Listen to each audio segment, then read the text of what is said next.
Big pass. இந்த ஷோவை பற்றி தெரியாமல் யாருமே இருக்க முடியாது. இந்த ஷோவை பற்றி தெரியாத விஷயங்களை பற்றி தான் இந்த வீடியோலையும் பார்க்க போகிறோம். இந்த ஷோ ஸ்கிரிப்டா இல்லை உண்மையிலே இந்த விஷயங்கள்லாம் காட்டுறதுலாம் நடக்குதா, இதை பற்றி தான் இந்த வீடியோவில் டீட்டெயில்டாக பார்க்க போகிறோம். இந்த ஷோவை கண்டுபிடிச்சது யார், இது எங்கேருந்து வந்துச்சு, அதை பற்றி தான் இந்த வீடியோவில் முழுசாகவே பார்க்க போகிறோம். ஸோ வாங்க தெரிஞ்சுக்கலாம்.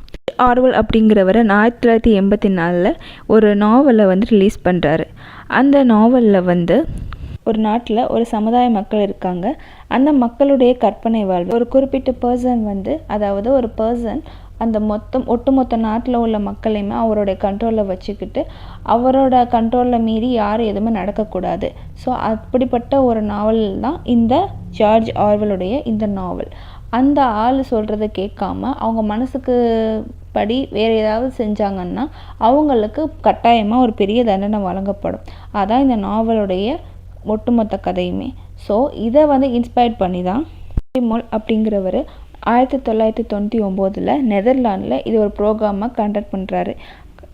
நாடு மாதிரி இங்கே வீட்டில் சம்மந்தமே இல்லாத வேறு துறையில் உள்ள மக்களையும் கூட்டிகிட்டு அவங்கள அவரோட கண்ட்ரோலில் வச்சுக்கிட்டு அதில் யார் நிறைய அழுகை துன்பம் நிறைய டாஸ்க் இதெல்லாம் இருக்கும். ஸோ இதில் மீறி யார் இதெல்லாம் ஜெயிச்சு வராங்களோ அவங்க தான் வின்னர். அவங்களுக்கு 3 கோடி கொடுக்கப்பட்டிருக்கு அப்படின்னு சொல்கிறாங்க.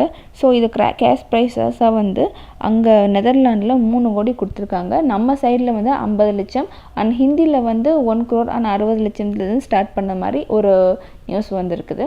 இங்கே தான் பிக் பிரதரில் ஃபஸ்ட்டு நெதர்லாண்டில் நடந்துச்சு. அந்த நெதர்லாண்டில் ஒவ்வொரு நாட்டில் இருந்தும் ஒவ்வொரு இன மக்களையும் கூட்டிகிட்டு இந்த நெதர்லாண்டில் இந்த மாதிரி பார்ட்டிசிபேட் பண்ண வைக்கிறாங்க. ஸோ இந்த பார்ட்டிசிபேஷனில் மைக்கேல் ஜாக்சனுடைய அண்ணன் ஜெர்மன் ஜாக்சனுக்குலாம் கலந்துருக்கிறாரு. நம்ம இந்தியாவிலேருந்து நம்மளோட ஷில்பா ஷெட்டி கலந்துருக்குறாங்க. அவங்க நிறைய ரேசிசம் அண்ட் நிறைய அவங்களுக்கு கொடுமை நடந்திருக்குது. ஸோ அதையெல்லாம் அவங்க கண்ட்ரோல் பண்ணிக்கிட்டு ஒரு இவ்வளோ கேமரா சுற்றி இருக்கிற இடத்துல அவங்களுடைய நேர்மை காரணமாக அவங்க நம்மளோட இந்தியன் பெண்மணி வின் பண்ணியிருக்காங்க. இதை ஹிந்தியில் டெலிகாஸ்ட் பண்ணாங்க.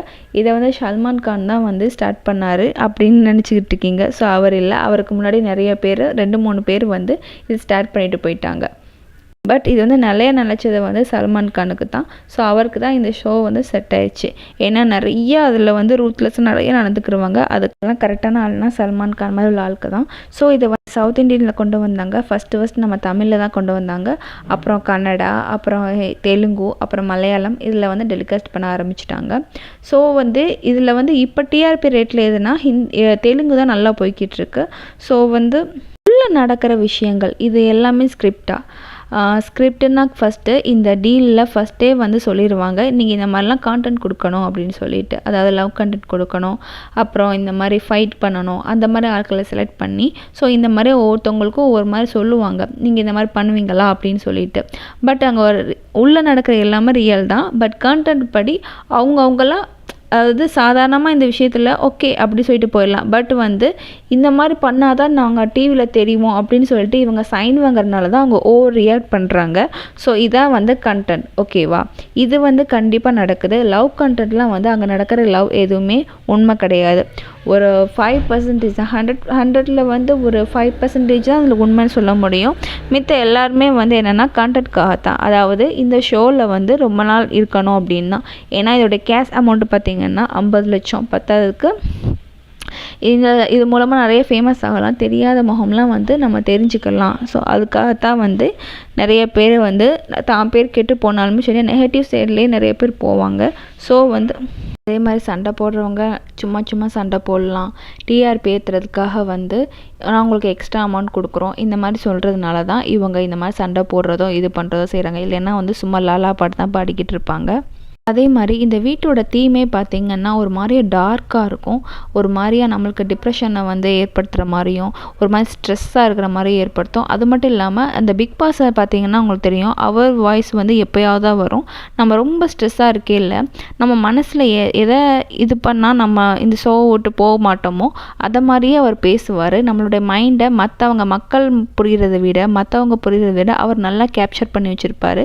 ஸோ அவர் நமக்கு தக்கன நல்லா அட்வைஸ் கொடுத்து நம்மளை தேத்திடுவார். அவ்வளோ டிப்ரெஷனில் இருக்கிற ஒரு மனுஷனை அவர் ஒரு லைட்டாக ஒரு சக்கரை போட்டு எழுப்பி விட்டுருவார். சாப்பாடு, அந்த வீட்டு கிளீனிங் எல்லாமே அவங்களா தான் பண்ணுறாங்க. பட் வந்து அந்த வீட்டில் வேலை பார்க்குறதுக்கும் நிறைய பேர் இருக்கிறாங்க. அதாவது ஹவுஸ்மேட்ஸ்க்கே தெரியாமல் நிறைய பேர் வீட்டில் ஏதாவது ரிப்பேர்னால் வந்து பார்ப்பாங்க. அவங்களெல்லாம் எதுவுமே பார்க்க மாட்டாங்க. ஸோ வந்து கிளீனிங் எல்லாமே ஹவுஸ்மேட்ஸ் தான் பார்ப்பாங்க. ஸோ வந்து இந்த விஷயங்களில் சண்டை எல்லாமே அது உண்மை தான். பட் என்னென்னா அது கான்ட்ராக்ட், அதாவது என்னென்னா அவங்க சைன் பண்ணிட்டு வர்றது, நாங்கள் இந்த மாதிரிலாம் பெர்ஃபார்மன்ஸ் பண்ணுவோம் அப்படின்னு சொல்லிட்டு. ஸோ இதுவே இது ரியாலிட்டி பாதி குறையுது. 50% தான் ரியாலிட்டி இதில் இருக்குது. பாதி ஃபுல்லாக என்னென்னா இவங்க கான்டென்ட்காக மட்டும்தான் இந்த ஷோவே நடத்துகிறாங்க. வெறும் டிஆர்பிக்கு மட்டும். மற்றவங்களுக்கு கேரக்டரை ஜட்ஜ் பண்ணி தான் இந்த ஷோக்குள்ளேயே வந்து அனுப்புகிறாங்க. அதாவது இந்த மாதிரி ஆட்கள்லாம் ஏன் இந்த ஷோவில் கொண்டு வராங்க?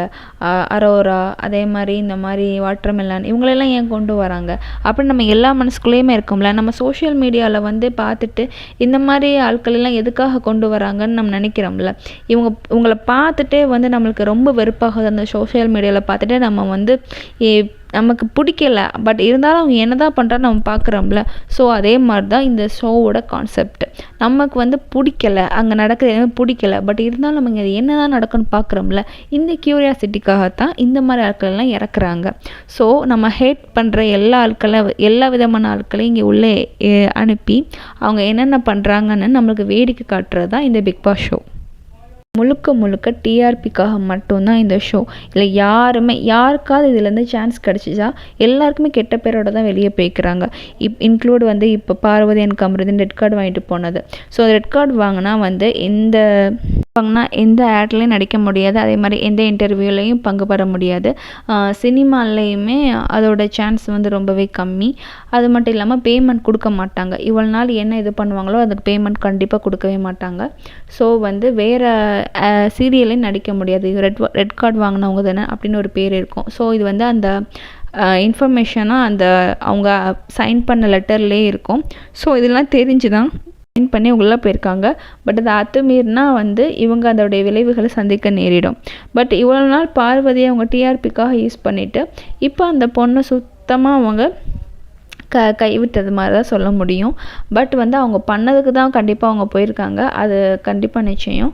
பட் இதனால இந்த ஷோனால் 2 பேருடைய ரொம்ப வீக்கான ஸ்டேஜில் இருக்குது.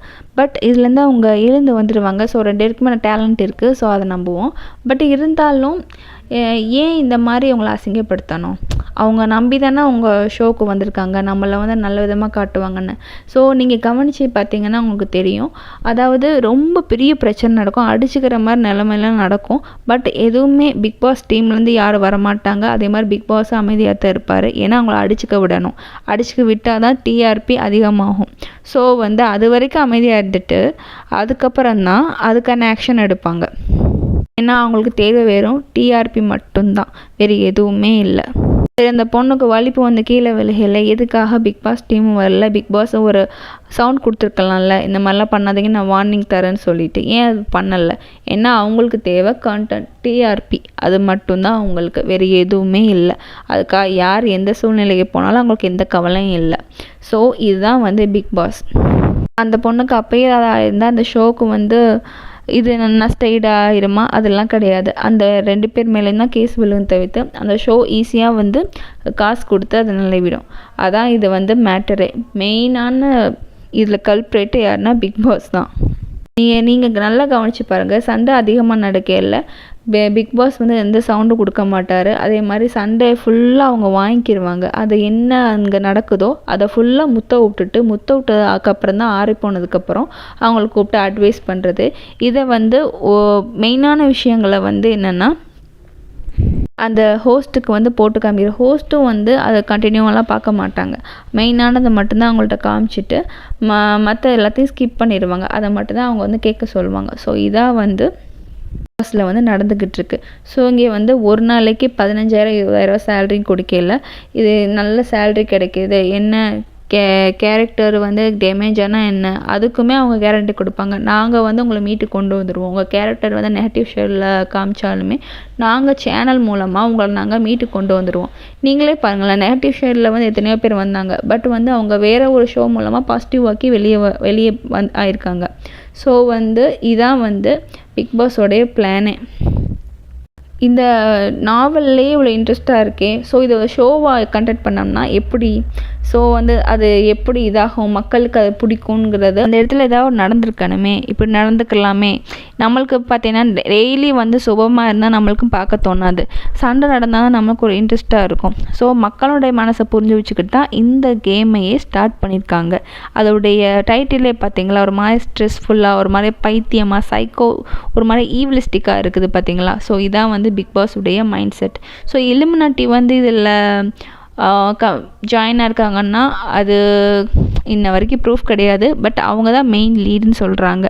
அதாவது ஒரு சில தியரியில் வந்து இலுமினாட்டி தான் இந்த ஷோவே ரன் பண்ணிக்கிட்டு இருக்கு.